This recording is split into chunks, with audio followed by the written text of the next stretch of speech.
Times group के एक अखबार नवभारत टाइम्स के रेजिडेंट एडिटर हैं श्री सुधीर मिश्र जी।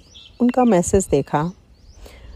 उन्होंने लिखा कि हिंदुस्तान अखबार के क्राइम रिपोर्टर विधि सिंह जी का निधन हो गया है। विधि सिंह जी के निधन के बारे में जो उन्होंने मैसेज फेसबुक पर पोस्ट किया है, बड़ा ही अलार्मिंग मैसेज है, जो मुझे लगता है हम सबको पढ़ना चाहिए। और कहीं ना कहीं हम लोग रोज़ या हम सब भी अपने जीवन में उन्हीं समस्याओं से जूझ रहे होते हैं, लेकिन कई बार समय रहते हम उसको महसूस नहीं करते जिस ढंग से उन चीज़ों की हमें महत्ता को महसूस करना चाहिए। सुधीर मिश्रा जी ने विधि सिंह जी के बारे में लिखा है। मैं उनका मैसेज पढ़ देती हूँ। उन्होंने लिखा है, छोटे भाई जैसे विधि सिंह नहीं रहे। हिंदुस्तान अखबार में क्राइम रिपोर्टर थे, बेहद शालीन, सज्जन, सात्विक, मृदु और शाकाहारी और कोई नशा नहीं करने वाले थे। करीब 10 साल साथ में काम किया। उनके शादी ब्याह में शामिल हुआ था। बहुत कष्ट हो रहा है उनकी असामयिक मृत्यु से। मन में सवाल भी है कि विधि जैसे व्यक्ति को इतनी कम उम्र में हार्ट अटैक, शायद पहले भी उन्हें हार्ट की प्रॉब्लम हुई थी, स्टंट भी पड़ा था। एक जवाब मन में आ रहा है, अपना घर चलाने और लिविंग स्टैंडर्ड को बेहतर रखने में के चक्कर में हम में से ज़्यादातर लोग कितना संघर्ष करते हैं, कितनी तरह के दबाव सहते हैं। विधि रिपोर्टिंग के अलावा कोचिंग भी चलाते थे। उनके पास खुद के लिए वक्त शायद नहीं था। सेहत ने इसकी कीमत चुकाई। इसलिए मेरा मानना है सब मेहनत करें, आगे बढ़ें, लेकिन अपने लिए भी टाइम होना चाहिए, मी टाइम भी होना चाहिए। खुद को खुश रखना बहुत ज़रूरी है, वरना फिर एक दिन अचानक आप सबको दुखी करके चले जाते हैं। ईश्वर विधि की आत्मा को शांति प्रदान करें और परिवार मित्रों को इस दुख को सहन करने की शक्ति प्रदान करें। ओम शांति। ये जो मैसेज सुधीर मिश्रा जी ने लिखा है विधि सिंह जी के लिए, ये आजकल की, ये सिर्फ उन्हीं का इशू नहीं है। मुझे लगता है कि ये आजकल विशेष रूप से शहरी क्षेत्रों में रहने वाले लोग जो निरंतर ईएमआई के संकट में, घर बड़ा बनाने के चक्कर में, बड़ी गाड़ी लेने के चक्कर में, अपने बच्चों के लिए अच्छा भविष्य देने के चक्कर में, उनके लिए सुख सुविधाएं इकट्ठा करने के चक्कर में, हम किसी न किसी चक्कर में हर समय रहते हैं। हमने बचपन में जो टारगेट बनाया था अपने लिए, उस टारगेट को तो बहुत पहले हम अचीव कर लिया हमने, लेकिन जब हमने उसको अचीव कर लिया तो हमने ठहर कर खुशी नहीं मनाई, उसको एंजॉय नहीं किया। हमने उससे और बड़े टारगेट्स बना लिए, फिर उनको चेज़ करने लगे।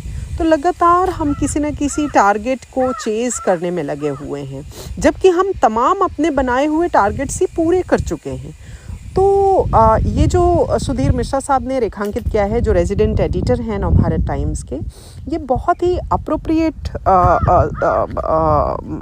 टॉपिक है जिसके बारे में हम सबको चिंता करनी चाहिए, अपना एनालिसिस करना चाहिए।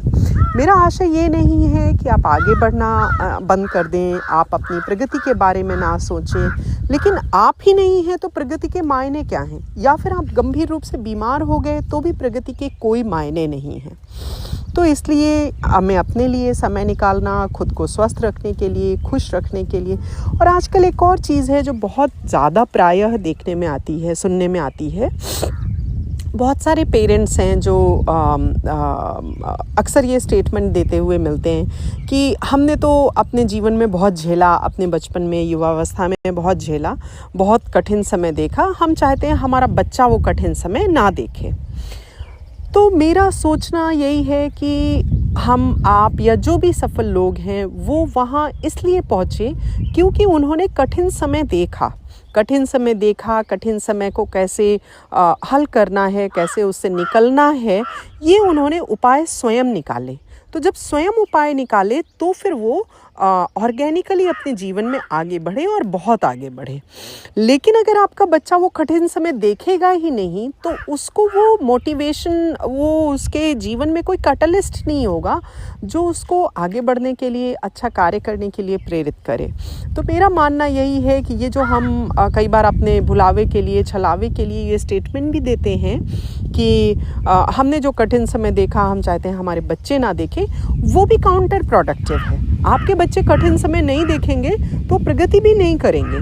तो उनके हिस्से की कठिन समय, उनके हिस्से की कठिनाइयाँ, जटिलताएं, कॉम्प्लेक्सिटीज़, हार्डशिप्स उनके हिस्से में आने दीजिए। अगर वो नहीं आने देंगे तो आप उनको आगे बढ़ने से भी रोक रहे होंगे। तो इसलिए ये जो संदेश है सुधीर मिश्रा जी ने लिखा है विधि सिंह जी के ना रहने पर। विधि सिंह जी हिंदुस्तान अखबार में क्राइम रिपोर्टर थे और असमय चले गए, तो उसी के संबंध में उन्होंने लिखा हुआ है ये मैसेज। तो ये बहुत ज़रूरी है कि हम ठहरें जीवन में, अपने स्वास्थ्य के लिए ध्यान दें और विशेष रूप से खुद को खुश रखने के लिए। अगर आप दिन में 3 बार खुल करके नहीं हंसते हैं तो आप समझ लें आपका जीवन ठीक नहीं चल रहा। जीवन में कुछ भी ठीक नहीं चल रहा अगर 3 बार उन्मुक्तता की हंसी आपको नहीं आती है। तो वो करिए जो 3 बार, कम से कम 4 बार आपको मिनिमम दिन में हंसने के लिए अवसर दे।